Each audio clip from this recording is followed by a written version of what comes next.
Voilà. J'ai reçu un message qui dit que ça enregistre. Hein. Vous m'entendez? Quelqu'un On m'entend? va continuer dans le Shulchan Aruch. C'est bon, là, ça enregistre. Bezrat Hashem. Voilà. Désolé pour. On va... Non, là, on s'est arrêté. C'est coupe à lèvres, c'est ça? Non, c'est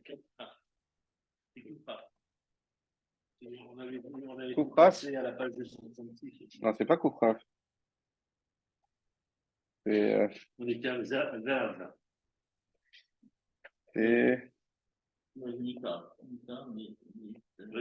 C'est quel siman? Siman Quel saïf, pardon? Peut-être, on était à Vav. On était arrivé à. Le saïf, c'est couf quoi? Ah voilà, c'est couf vav. Voilà. Ah, on est revenu à la Med Aleph. Non, couf vav, c'est le. Là, on était. L'explication, la Med Aleph. Couf vav, d'accord. Parce qu'il est passé. Non, ouais, c'est ça. Parce on était là. On était à couf vav. On repart. On continue là, on était sur la deuxième page. À deuxième page. Siman couf vav. Alors, Ouais, tout à fait. Voilà, couf la mat guimel. Voilà. Alors, avant de continuer, est-ce qu'il y a des questions sur ce qu'on a fait la semaine dernière? Non? Ok. Donc, quand vous révisez, c'est important, si vous avez des questions, vous les notez quelque part. Et comme ça, bah, au Hachem, on peut revenir. Ouais, il y a... Non, c'est gentil. Donc, si on reprend après à la maison, c'est clair. On est Super. un commentaire. C'est étonnant de dire que ceux qui étudient énormément, ils ne peuvent pas. Ouais, ça, on va voir les détails. Mais effectivement, ça, on va voir les détails dans le Mishnah Berurah qu'on n'a pas fait encore la semaine dernière. Est-ce que vous vous rappelez, ça c'est important, c'est pour ça que je démarre toujours par la Gemara, quelle est la source du fait qu'on ne doit pas étudier avant de prier? C'est Rabbi Benjamin. Oui. Il disait qu'en fait, qu'en fait, il fallait prier devant son lit. Et là, on en a déduit qu'en fait, il devait rien faire avant de prier. Et bon, il y avait aussi deuxième chose qui ne rentre pas tellement en contexte, c'est la position du lit de Très bien, Khazak. L'ifne mitato, l'ifne, on avait dit, c'est pas l'ifne devant physiquement, mais avant. Khazak, bon. Alors, on va reprendre le Taïf Bet, Miche Torato Manko. Alors, quand vous faites Ravruta, bon, Hachem, on va commencer à la remettre en marche, la Ravruta, gentiment. N'hésitez pas à essayer d'avancer aussi. Ok? Il y a deux parties dans la Ravruta. Il y a Chazara et Achana. Hein, le juif, il avance avec son passé. Donc, Chazara, évidemment, c'est le plus important. C'est ce qui permet de fixer les idées qu'on a déjà apprises et de permettre de les garder. Hein, ce qu'on apprend, le but, c'est de le garder. Et la Achana, c'est ce qui va vous donner votre autonomie. Donc, la Chazara aussi, évidemment, qu'elle donne de l'autonomie. Mais la Achana, ça permet un peu de se tester, de dire, voilà, j'arrive devant un texte que je connais pas, que j'ai pas fait avec personne pour l'instant. Comment je comprends ce texte? Et je confronte cette compréhension avec le cours. Et j'arrive à voir là où j'ai eu juste, là où j'ai eu faux. Et ça permet de beaucoup mieux même comprendre le cours. Parce que des fois, il y a des questions qui se posent pas parce que le cours, bah, c'est déjà tout mâché, c'est déjà tout donné. Donc les questions, elles n'arrivent pas. Mais quand tu le fais tout seul, tu vas voir ressurgir des questions, dire, mais je comprends pourquoi il dit ça, pourquoi il dit ça. Et quand le cours va arriver, tu pourras mieux comprendre justement le cours grâce aux questions que tu as eues. Et peut-être même pouvoir les poser si elles n'ont pas été élucidées toutes seules. Ok? Alors voilà, donc Bezrat Hashem, si on peut arriver à avoir une chavruta d'une demi-heure, de 9h à 9h30, ça serait super. Voilà. On avait un prof à l'école, il nous demande de préparer le cours, et il en questionnait un, et après il reprenait toutes les notions, et tout ça. Et en fait, ce que j'ai enseigné il y a 35 ans, Mais je me rappelle encore. Voilà. Bon, après, je sais pas, voilà. Donc, je confirme que c'est une bonne approche. Alors, c'est pas moi qui l'ai inventé, c'est l'approche dans la yeshiva, toujours comme ça. Chazara, Achana, et Shiurim, et Shiur, c'est les trois parties de l'étude. Alors, d'ailleurs, hein, pour s'en souvenir, l'ilmod, c'est l'étude. La première lettre, c'est un lamed. Le lamed, c'est sa signification. Lamed, c'est étudier, hein, apprendre. Le lamed, vous voyez qu'il y a un trait en haut, un trait horizontal et un autre trait vertical. Ah oui. Voilà. Alors, c'est quoi? Le trait qui est en bas, c'est avoir toujours par en haut. Le trait d'en haut, c'est d'apprendre d'un rave. Le trait horizontal, c'est d'avoir une chavuta. Et le trait qui va en bas, c'est d'enseigner à son tour. Il faut toujours avoir ces trois approches dans l'étude. Alors, on continue. Amram, tu es avec nous? Bon. Si tu es avec nous, tu peux poser des questions, participer. Moi, je t'entends. Eux, ils t'entendent pas, mais moi, je t'entends. Alors, là, le siman, le saif bet, pardon. Mi shetorato manuto. En haut de la page. Voilà. Voilà, on le reprend, parce que c'est ça qu'on va commenter ensuite. Et mi shetorato manuto. Donc, celui dont l'essentiel de sa vie est la Torah, Kegon Rabbi Shimon ben Yochai, Vachaverav, comme Rabbi Shimon ben Yochai et ses amis, Mafsik Likrat Shema, Velo Litfila. Alors, dans ce cas-là, il devra s'arrêter dans son étude. Il devra s'arrêter dans son étude. Il devra s'arrêter dans son étude pour faire le Kriyat Shema, mais pas pour la Tfila. Aval Anu, Mafsikin ben le Kriyat Shema, ben Litfila. Par contre, nous devons nous arrêter, que ce soit pour le Kriyat Shema ou que ce soit pour la Tfila. Hein, qui dit nous? Le Shulchan Aruch, encore une fois. Donc, nous aussi, on devra s'arrêter pour la Tfila et pour le Shema. Le Rama, il commente, Aga, Veim Lomar la Achirim. Une question? Aujourd'hui, il y a Aga, c'est le- C'est pas grave. C'est le Rama. J'espère que ça en Oui. Aga, c'est le Rama. Le Rama. Le- D'accord. Quand c'est écrit comme ça, parce que, Aga, littéralement, ça veut dire commentaire. Et les commentaires du Shulchan Aruch sont ceux qui ont été produits par Rami Moshe Isserlich, donc le Rama, le Rav des Ashkenazim. Vim Loma Lomed ala Acherim, mais si c'est quelqu'un qui enseigne aux autres, et no posek, il ne devra pas s'arrêter. Donc lui, il est semblable, lui et ceux qui étudient aussi avec lui, comme tu l'as bien dit David tout à l'heure. Mais c'est ça. Voilà, évidemment. Lui et ses Rav également, ils sont semblables à l'étude de Rabbi Shimon bar Yochai. On voit encore une fois l'importance, parce que là-bas, quand on disait Mish Torato Manuto, même s'il est seul, c'est ça la différence avec ce qu'on est en train de dire là. Mish Torato Manuto, même s'il est seul dans son coin à étudier, pas besoin de s'arrêter pour faire la tefila, mais oui pour le schéma. Attends, parce que là, on parle de quand. C'est ce qu'il faut préciser. Quand arrive l'heure du schéma. Oui, Ça veut dire quand débute l'heure du schéma, pas Oui. fini. oui. Donc, tu t'arrêteras parce qu'arrive l'heure du schéma. Mais Exactement. celui qui est en train, soit Rabbi Shimon et ses amis, soit celui qui est en train d'enseigner la Torah avec ses élèves, ils n'auront pas besoin de s'arrêter pour dire le Kirat Shema. Au début. Pour le schéma, si, mais pas pour la tefila. Oui, il faudra qu'ils s'arrêtent pour le schéma, Oui. mais pas pour la tefila. Exactement. Au début où arrive l'heure. Exactement. dans l'intervalle des 3 heures. Comme il a dit au début. Mais ça veut dire toute étude en groupe avec un rab, du coup, elle est exemptée de s'arrêter pour faire la tefila à l'heure où arrive le Zman tefila. Exactement.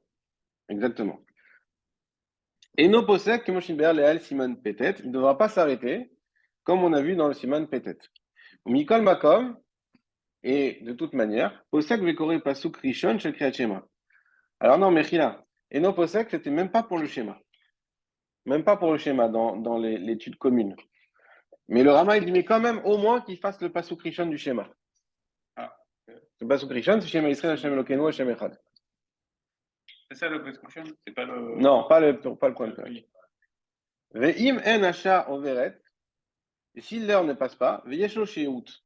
Adain litpalel, ve'likrot kriyat, il a encore le temps de prier et de lire le kriyat shema, et non posek klal. Il s'interrompt pas du tout. Et là, on rentre dans ce que tu as dit dans la fin du kriyat shema. Ça veut dire qu'au début, il nous dit, quand arrive le début de l'heure du kriyat shema, normalement, il faut s'arrêter, même dans une étude en commune, et faire au moins la première phrase pour pas perdre la Kabbalah Ol Malchut Shamaim. D'accord? Donc, qui est très importante. Maintenant, si on dit, mais écoute, le cours, il doit durer 1 heure et demie. Et le schéma, on a encore 3 heures pour le faire. Dans ce cas-là, le Rama dit même pas besoin de s'arrêter. On ne s'arrête pas, on n'interrompt pas la Torah. Encore une fois, on voit l'importance de ne pas interrompre un cours de Torah. Voilà.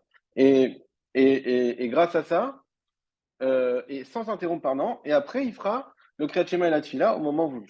Voilà, après le cours. Pas besoin d'interrompre le cours pour autant. OK? Et la différence avec Rabbi Shimon Bar Yochai, que j'étais en train de dire tout à l'heure, c'est que Rabbi Shimon Bar Yochai, même quand il écrit Vechaverav, ça veut dire, c'est pas ceux qui l'étudient forcément. C'est les gens, voilà, de sa hauteur, voilà, les Tanaïm de la Gemara, si on veut. Voilà. Mais même s'ils étudient seuls, même s'ils étudient seuls, si tu as cité quelqu'un de Torato ou Manuto, même s'il étudie seul, sa Torah, elle est tellement importante C'est pas une qu'il ne doit pas question s'interrompre. d'enseigner, c'est une question d'étudier. C'est une question de niveau. Il y a un niveau de Torah. Il y a une Torah que j'étudie, moi je suis une personne simple et j'étudie chez moi. Donc on dit non, il faut que tu t'arrêtes. Même si tu es au Beth Midrash, il faut que tu ailles au Beth Knesset, ou en tout cas il faut que tu ailles faire ta tfila au moment voulu. Et il y a, si tu es Torah Tomanuto, c'est-à-dire que tu es quelqu'un de seul, mais on va dire un Kolelman peut-être aujourd'hui. La question elle pourrait se poser. Un Kolelman qui étudie tout le temps et le Yenuka. Vous avez entendu parler là, c'est en train de fleurir le Yenuka. Ouais, depuis des années, on en a parlé. Ouais. Des années, j'entends. Yenuka, t'es pas à la page encore? Faut te mettre, faut que tu ailles sur Google. Le Yenuka, c'est un génie de la Torah qui a 32 ans, qui a été découvert. Ça fait longtemps qu'on le connaît, mais là, il commence à être, on va dire, découvert par le public. Torah Box, ils l'ont interviewé et tout ça. Ça fait longtemps, ça fait au moins 3-4 ans. Ouais, 3-4 ans. Et bon, ils ont créé un groupe récemment, ils ont envoyé sur le groupe, Michael Belliti l'a envoyé. Ouais, ça commence à être connu. C'est un génie de la Torah qui fait des shiurim sans aucun papier, sans rien. Il te fait des shiurim avec des. Voilà. Non, mais lui, en fait, ce qu'il y a, c'est que je pense qu'il est reconnu ou accepté en fait par Géantron, par beaucoup. Il est pour l'instant, ouais. Pour l'instant, mais quand t'es pas connu, c'est facile d'être reconnu. Et après, tu commences à avoir des. Forcément, tu prends une direction et forcément, c'est pas celle de tout le monde. Quand tu l'écoutes, c'est toujours des choses simples Ouais, et profondes. Ouais. Il est à New York, je crois, à Brooklyn. Non, il a Rishon LeZion. Ah bon? Ouais. Il a Rishon LeZion, il a là-bas. C'était une des plus grandes, de yeshiva des États-Unis. Oui, les coudes. Les coudes, c'est une des plus grandes C'est yeshivas. celui qui a raconté, t'as entendu l'histoire de Rabbi Shaya? Exact. Parce que c'est le rab Ah, j'ai pas entendu des ça. coudes qui dit que. Comprendre et laisser, Rabbi Shaya. T'as pas entendu qui dit que Non. qui a dit que là-bas, qui a dit ça y est, Mashiach, c'est que c'est Mashiach. Ouais. Et après, il a parlé de. Ah, j'ai pas entendu ce cours. Voilà. Sur 3 minutes. Il faudrait que je vois. Mais en tout cas, moi, j'avais un rab à yeshiva, le Rav Wattenberg. Ce que j'ai lu sur Yenuka, il nous faisait pas la même chose. Le Rav Wattenberg. Je sais pas si vous avez pas entendu parler de lui. Il est sur un tchouvat.com, je crois. Je fais des réponses là-bas, mais c'est une folie.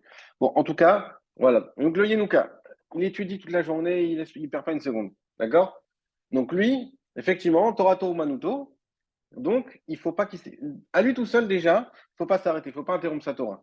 Jusqu'où est-ce qu'il faut pas du tout qu'il fasse ce schéma, pas du tout la prière. Ça, on va le voir dans le Mishnah Bora. Est-ce qu'on parle de tout type d'études? Est-ce que si je suis sur mon canapé en train de lire le Midrash en détente, c'est la même chose que si je suis en train de me casser la tête sur une page de Alors, Midrash? a priori, si t'es dans ton canapé en détente, t'es pas Torato ou Manuto. Oui, mais t'es quand même en train d'étudier. C'est vrai, non, une étude, c'est une étude. Alors, ça, c'est une question générale. Qu'est-ce qu'on appelle étudier? Est-ce que si j'écoute un cours de Rav Ranchaya, par exemple, ou de Torah Box, est-ce que tu appelles étudier? C'est une étude qui est passive. Bien sûr que c'est étudié, bien sûr que c'est pas le niveau. La plus belle étude, c'est que, d'ailleurs, c'est dans la halakha, on parle comme ça, quelqu'un qui veut étudier sans prononcer des mots, et quelqu'un qui veut étudier en prononçant les mots. Si dans un endroit, par exemple, le cas qui est ramené dans la halakha, c'est le cas du prisonnier. À l'époque, aujourd'hui c'est plus le cas, mais à l'époque, les prisons, elles étaient considérées comme des toilettes, un endroit sale dans lequel on n'a pas le droit d'étudier ni de prier. Mais en pensée, on avait le droit. D'accord? Et d'ailleurs, on disait aux gens là-bas, faites le schéma 2 fois par jour en pensée. Si vous n'avez pas le choix, qu'il n'y a aucun moment où on peut sortir, en pensée. D'accord? Donc, étudier en pensée, ça marchait. Mais néanmoins, la question du Kriyat Shema en pensée, celui qui peut le faire et qui doit le dire, le Kriyat Shema, par définition, c'est l'étude de la Torah. Quand il dit Vigitabo Yoma Valayla, c'est le Kriyat Shema. Voilà. ou Shorbecha ou Kumecha. Et là-bas, pas la Gemara a dit, il faut qu'il prononce les mots. Donc on voit qu'il y a une importance à prononcer les mots, effectivement, et à étudier. Donc l'étude, quand je prononce des mots et quand je suis actif, c'est une étude, c'est vrai que c'est bien que tu remarques, qui est beaucoup plus puissante, on va dire, beaucoup plus forte que l'étude passive. Mais l'étude passive, c'est quand même une C'est une étude, étude aussi. bien sûr. Ah, c'est- C'est le principe d'un chiot, un Comme petit peu. la paille avec,